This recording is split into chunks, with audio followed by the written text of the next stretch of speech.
Everyone, welcome back to new vlog. तो आज मेरे इस व्लॉग की शुरुआत हो रही है दिन के 12 बजे से। तो 12 बजे तक ही जो है वो एक हाउसवाइफ सुबह का काम निपटा के फ्री होती है। तो बस अब मैं नहा धोकर आ गई हूँ बाहर धूप सेकने और लंच की तैयारी करने, क्योंकि कुनिहार वाले घर में तो मेरा most of the time kitchen में जाता है, क्योंकि यहाँ पे बाहर का कोई काम नहीं होता, जो कि आपने मेरे पिछले व्लॉग्स में देखा। जो गाँव में होता था तरह तरह का काम, जिसको करके ना खुशी होती थी, बोरियत महसूस नहीं होती थी। लेकिन कुनिहार वाले घर में ना बस 2-3 ही काम मेन होते हैं। एक तो कपड़े बहुत सारे होते हैं, जबकि वो मैले नहीं होते, लेकिन कपड़े पता नहीं क्यों बहुत सारे होते हैं। और दूसरा खाना बनाना होता है 3 समय अलग अलग तरह का। तो बस मोस्ट ऑफ द टाइम मेरा किचन में जाता है। तो अभी मैंने बाहर कपड़े भी डाल दिए थे सुबह ही सूखने को, जो मैंने कल धोए थे आगे, क्योंकि आज मंगलवार है तो मंगलवार को मैं कपड़े नहीं धोती हूँ। तो मैंने कल सोमवार को जब मैं घर से आई थी ना, तो कपड़े धो दिए थे ताकि वो आज अच्छे से सूख जाए। तो बस धूप इतनी तेज़ है कि कपड़े तो अच्छे से सूख गए हैं, बस अब इन्हें अंदर सेटल करना है। और अब इसके बाद मैं करूँगी अपने लंच की तैयारी।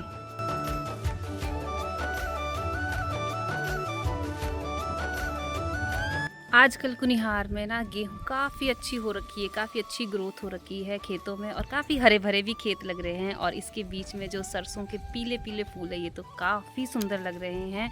तो बस बादलों का आप देख सकते हैं कि कितने सुंदर आसमान में बादल, ऐसे लगता है जैसे पेंटिंग की हुई है। तो इन बादलों का कोई असर नहीं है, धूप काफ़ी अच्छी सी लगी हुई है।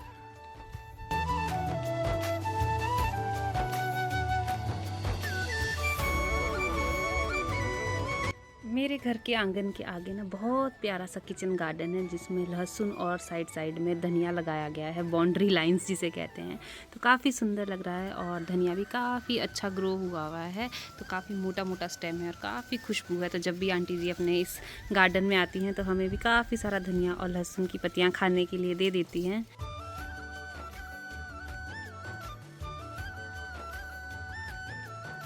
कल शाम को मैंने अपने पुदीने और कड़ी पत्ते के गमले में पानी डाल दिया था। तो पानी डालने के बाद ये देखिए पत्तियाँ इतनी फ्रेश हो गई है। तो पानी की ज़रूरत भाई सभी को होती है, गर्मियों में स्पेशली, चाहे वो इंसान हो, पेड़ पौधे हों, जानवर हों। तो पानी डालने के बाद ना इसकी ग्रीनरी भी बढ़ गई है, प्लस ऐसा लग रहा है कि रातों रात इन्होंने काफ़ी अच्छी ग्रोथ की हुई है।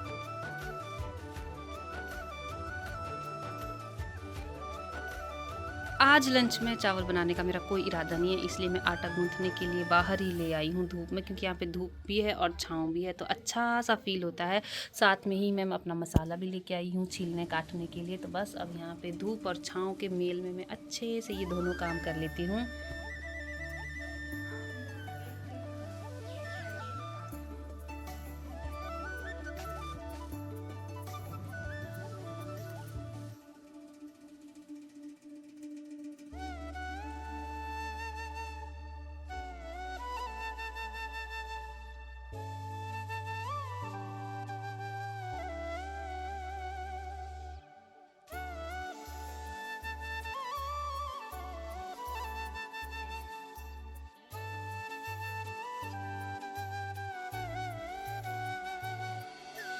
आटा तो मैंने अच्छे से गूंथ लिया है, और आटे को गूंथने में ना जितना ज़्यादा ज़ोर लगाया जाए ना, रोटी बाद में उतनी ही सॉफ्ट और फुली फुली सी बनती है। तो बस आटा गूंथने के लिए ना थोड़ा सा फ्री समय होना चाहिए। तो बस अब आटा गूंथने के बाद तो मसाला करने से पहले मैंने सोचा कि एक ऑरेंज खा लेती हूँ धूप में बैठे बैठे बाहर, क्योंकि धूप में इतनी तेज़, मतलब आज तेज़ धूप है कि बार बार पानी पीने का मन कर रहा है। तो फिर मैंने सोचा पानी तो मैं शाम के टाइम भी पी सकती हूँ, लेकिन फ्रूट खाने का सही समय तो यही होता है। तो बस अब मैं इस छोटे से ऑरेंज का मज़ा ले लेती हूँ, उसके बाद अपना मसाला काट लेती हूँ, और उसके बाद मैं फिर आपसे मिलूँगी।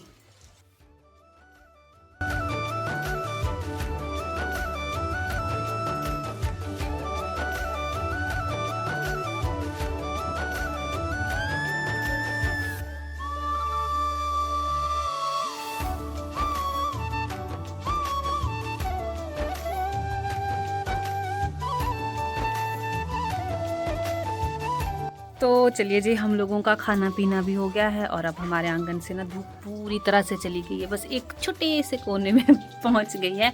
तो बस अभी मैं बैठी हूँ बाहर, और मैं ना आज एक कश्मकश में फंसी हुई हूँ, क्योंकि आज मैंने अपना एक कबर्ड खोला था जहाँ पे मेरे सारे अनस्टिच्ड सूट रहते, जो मैं कभी भी रैंडमली खरीद लेती हूँ, कुछ अच्छा लगता है मार्केट में। तो बस मैं वही निकाल रही थी, और फिर मैं सोच रही थी कि इसमें से कौन सा सिलवाऊँ।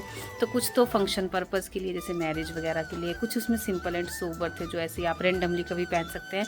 तो बस अभी मैं सोच सोच के परेशान हो रही हूँ कि इसमें से कौन सा सिलवाऊँ, और मैं इतने सूट क्यों सिलवा रही हूँ उसका कारण भी मैं आपको 1-2 दिन में बता दूँगी। तो फ़िलहाल अभी मैंने थोड़ी देर में इन सूटों में से कोई 1-2 सिलेक्ट कर लेना, और उसके बाद मैंने टेलर के पास जाना है सिलवाने के लिए। तो मैंने काफ़ी रिक्वेस्ट की है टेलर से कि आपको ना ये एक ही दिन में सिलने हैं, सिर्फ कल का दिन है आपके पास सिलने के लिए। तो देखती हूँ वो हाँ करते हैं कि नहीं, या मेरी इतनी मेहनत बेकार हो जाती है। तो अभी ना शाम के 5 बज गए हैं और मैं तैयार हो गई हूँ मार्केट जाने के लिए, क्योंकि आपको मैंने बताया था कि मुझे टेलर के पास अपने कुछ कपड़े स्टिच करने के लिए देने हैं और कुछ स्टिच हुए हुए सूट लेके आने हैं। तो वैसे तो अब शाम का समय बढ़ गया है, 6 सवा 6 तक ही अंधेरा होता है, लेकिन अभी ना वही आदत बनी हुई है कि 5:30 तक वापस आना है, क्योंकि अंधेरा जल्दी हो जाएगा।